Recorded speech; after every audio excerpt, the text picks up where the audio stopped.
DJ Ferris. It's Chicago, nigga. It's the real one. Hit me. Only one is pulling shit the fuck up. Let's get a sports talk. Reaction to the Jamal Adams trade request. The Jet safety says he wants out after he doesn't get a new deal. You say what? I say pay the man. If you don't want to pay him and you're the Jets, then trade him. You know, sometimes, Sage, we fall into this category in pro football. We want to pay certain positions. To me, that's BS. I want to pay playmakers, and Jamal Adams has proven he is a playmaker in this league. He's a safety. That's what it's going to come down to. He won a new deal. He worth that new deal. He worth being a long-term player. He's a two-time Pro Bowler, your best player on defense. Now, if you leave him out of getting more money from y'all and he walk out the door, you going to regret that. You don't got too many players that want to stay with a team that's not good. You don't have players want to get a long-term contract with a bad team. You're not going to get that. You only going to get that once in a lifetime. And y'all still don't want to pay him? And he worth the money? Anyone go throw a good deal at y'all to get him off y'all hands and throw that money at him. Because he that type of player. He's a difference maker. He's a playmaker. The things he do for the Jets when he on the field, he be all over the field. For all 4 quarters. He's a difference maker. You don't let that type of player walk out your door and let him go make them plays for the other teams. But that's where it's going. Since they don't want to give him no long term, he feel like he ain't wanted here, I'm going to go elsewhere. Someone's going to pay Adams that money because what he could make that impact like that in a snap. Come down and play the run.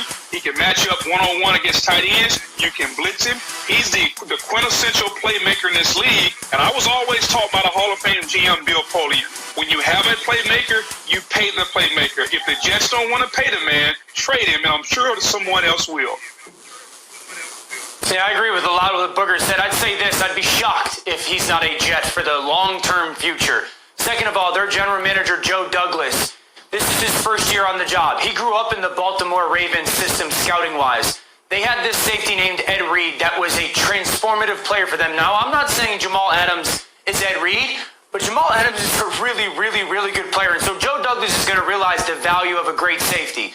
But that being said, this is a business. And if the Jets decide not to, talking about potential teams that I could see make sense in being able to pull this off, the Seattle Seahawks. They don't have a ton of cap hits next year, big contract-wise. Number 2, the Tampa Bay Buccaneers. They're in win-now mode right now. Get rid of a pick in the future for them. And 3, the Dallas Cowboys. I don't know how they would do it with that and Dak Prescott's potential contract, but those are the 3 teams that could try and throw a flyer at it. He's been in the Pro Bowl twice in his first 3 seasons after being a first-round pick out of LSU. We'll see if the Jets decide to pay him. Guys, thank you. Adam Schefter, our insider, for more on Jamal Adams. And Adam, take us through how the Jets got to this point where their 2-time Pro Bowl safety is requesting a trade. Sage, Jamal Adams has been hinting at this on social media in recent days and really recent weeks, and he has wanted a contract much like his fellow draft classmates have gotten them with Christian McCaffrey. There's been talk about a new deal for Patrick Mahomes, Myles Garrett, and Jamal Adams wants that new deal. And he himself said that he's frustrated with I would be frustrated too. Ain't like he ain't stepping on the field giving his all. He's out there making no plays for them. You turn to the TV, Adams making plays for the Jets. It's bad enough. Y'all still trying to figure out what's going on with y'all offense. And y'all have someone that could be established on your defense, but you don't want to pay him? Because you know why Christian McCaffrey got paid? Because he made plays for Carolina. Carolina believe in him. That's why he got that new contract. Because the difference that he made for Carolina. Adams the same way. He make a difference on that defense for the Jets.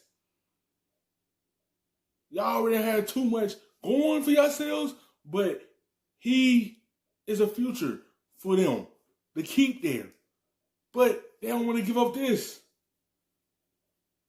Anyone would give up for a safety like him because the difference he brings to a defense and the impact that he could bring to a team, he make a big difference for anyone that get him.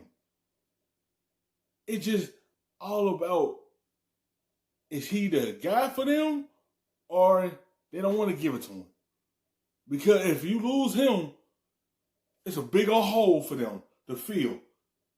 And you're going to have to drag somebody to put some more dirt in that hole to fill it if y'all let him go. Lack of action and lots of talk, but no action. And the Jets have not come to him with the type of contract that he wants. And I think that if we go back to last year when the Jets listened to offers for him at the trade deadline at that point in time, it's been simmering since then. He would welcome a trade at this point.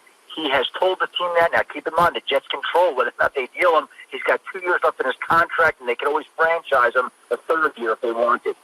So Jamal Adams asks for a trade, and then he's very specific about the teams to which he would prefer to be traded. Adam Schefter, we just saw your tweet. We'll probably pop that up here to show the teams, but 7 teams, 6 of the 7 of those teams, including the Ravens, the Chiefs, the Niners, the Seahawks, 6 of the 7 were playoff teams last season. How realistic is it that he gets his wish and goes to one of these teams?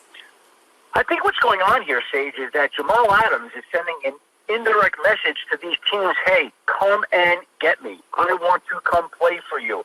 And I'm sure that he would be willing to even put off a contract at that point in time if he can land on one of these teams. So he is making a public statement here, at least the sources close to him are, that these are the teams that are out there, the Ravens, the Cowboys, Texans, Chiefs, Eagles, 49ers, Seahawks.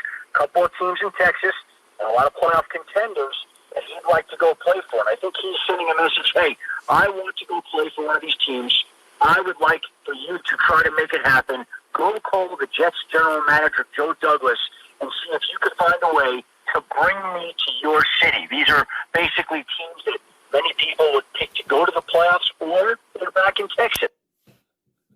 No team's going to put a package together to get Adams there because they know what he could bring to their system and that defense. They going to put something together to be able to land him. Because I'm telling you, someone get him, he's going to make that defense a whole lot different. If the Chiefs get him, with Matthews and him, it'd be a big difference for the Chiefs. Because it's so much that you could do with him. You could bring him down to what? Stop the run. Put him on the tight end. Like, he's that much of an impact player for any one of those teams, anyone in the NFL. Because it's a whole lot that you could put him at, and he make that difference on your defense. And he'll draw that energy onto that defense. Everybody feed off what he does. Those are the teams he would like to go play for. And I think that when there's a team out there that knows that Jamal Adams wants to go play for that team, it makes it a little bit easier to pull up that deal knowing that he might be a little bit more flexible on getting a long-term contract done with that particular franchise. You mentioned the Jets GM, Joe Douglas, in his second year after coming over from the Baltimore Ravens. We know how much Joe Douglas values defense. He played a big role there in Baltimore for years. How do you expect him to handle this, Adam? I think that it's the type of thing where you have a centerpiece marquee star on your franchise. And I think the Jets have been very clear that they don't want to trade Jamal Adams, and I would think that that will continue to be the continued stance. They're not looking to trade him. But that doesn't mean that if a team like the Cowboys or Ravens or Eagles or 49ers or any team that Jamal Adams listed comes and steps forward with a big-time offer, the Jets would have to listen. They're not looking to deal him, but I think that they would be crazy not to at least listen at this point in time. If they don't want to trade him, give him that long-term contract. Not 1, but 2, Pro Bowls in his 3 years that he been in that Jets uniform. Let that sink in of that's how you know you putting that work in. When you got that Pro Bowl under your belt. That let you know that he making plays out there from the time they played, Sunday night, they played Monday nights, Thursday nights. This any of those nights, he's making plays when times come. That let you know what he's doing for this team. He's an impact. You don't want to lose out on him. Don't let that player walk out that door. Because you're going to regret it down the line.